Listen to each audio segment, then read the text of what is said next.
vlog, and well, this is gonna serve as two things. I felt like making a vlog in my new setup, and secondly, I can't ignore all the chatter going on about the new Toyota Supra. I wouldn't call it controversy. It's pretty clear what's happened here. Toyota and BMW collaborated on the new Supra. It's also, well, it shares a lot, like more than people initially thought it would be with the new BMW Z4. Pretty much everywhere you look, you'll find a BMW logo under the bonnet, under the chassis. And I think a lot of people are fine with that, but the level of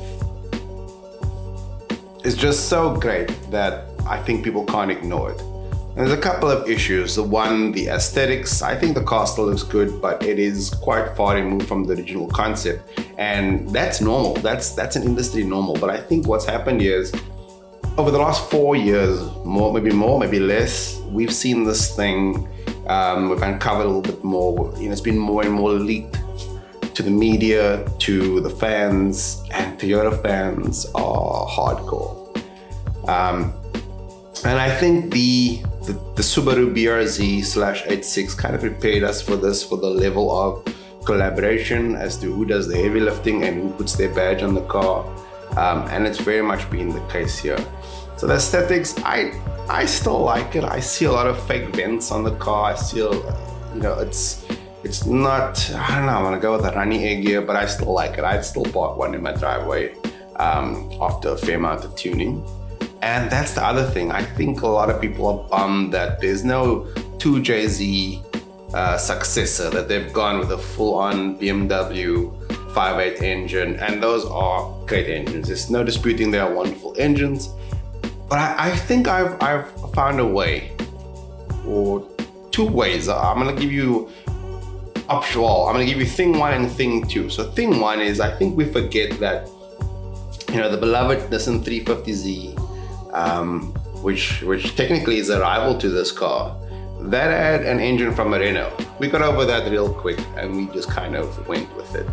But I do believe the 2JZ was a little bit more iconic. It was tunable for sure, but it spawned a whole car culture. That's undeniable. Yeah, so that's my opinion from the side that goes, hey, it's okay, it doesn't matter what engine's in this car. But then from the completely other side, I think I have found the most logical comparison here, or the best example as to explain why Toyota fans are so put out by this.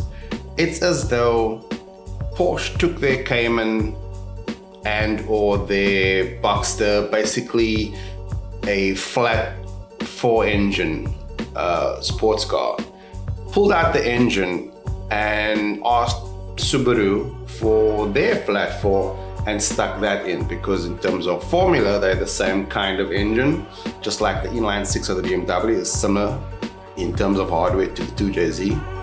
But the engine in a Porsche defines that Porsche. The flat 6 in the 911, the now flat 4 in the 718 Cayman and Boxster. So just ripping it out and sticking the Subaru one and going, well, these Subaru ones are really well developed, they're just as good, and there's an economical reason why this makes more sense now. And it's not a perfect example, I know that, but it's a good example, I think, of why, you can imagine the kind of outrage that would cause among the Porsche fans, the Porsche community.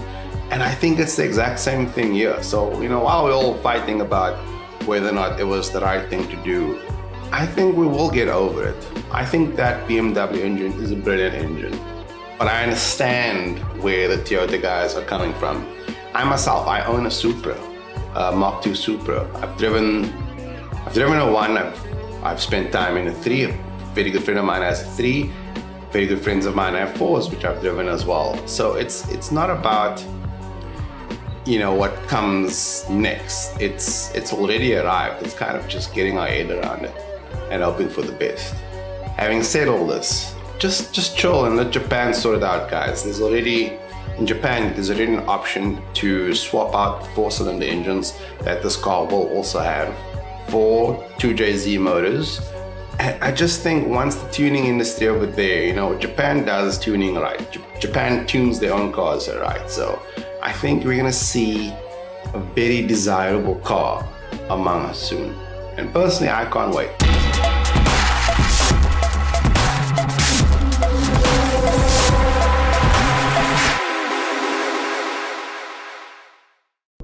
Okay, I thought I was done talking about the Supra, but I've actually given it a little bit more thought, and I think we need to remember that it's never been a GTR rival, but I would argue that it's at least been a BMW M3 rival in terms of performance, and I think that's what went wrong. If anything went wrong at all, I haven't settled on anything has gone wrong, but I think in terms of public perception, I think the world, or at least the Toyota fans, were waiting for a 1 million rand M3 with a Toyota Supra badge, right? I think those that got used to the idea of, okay, BMW, they're building our precious, and that's cool because they built the M3 and they want that kind of performance, and obviously that's a layer above it. We're now talking Z4M, and that's being kind. So I think that's what's going on. I think we wanted, I'm lumping myself in there, even though whether or not I buy one is irrelevant, but I think we wanted a 320 kilowatt turbocharged 6 that would have felt like a progression from the A80. That would have felt like a progression from the previous Supra, from the 2JZ powered Supra.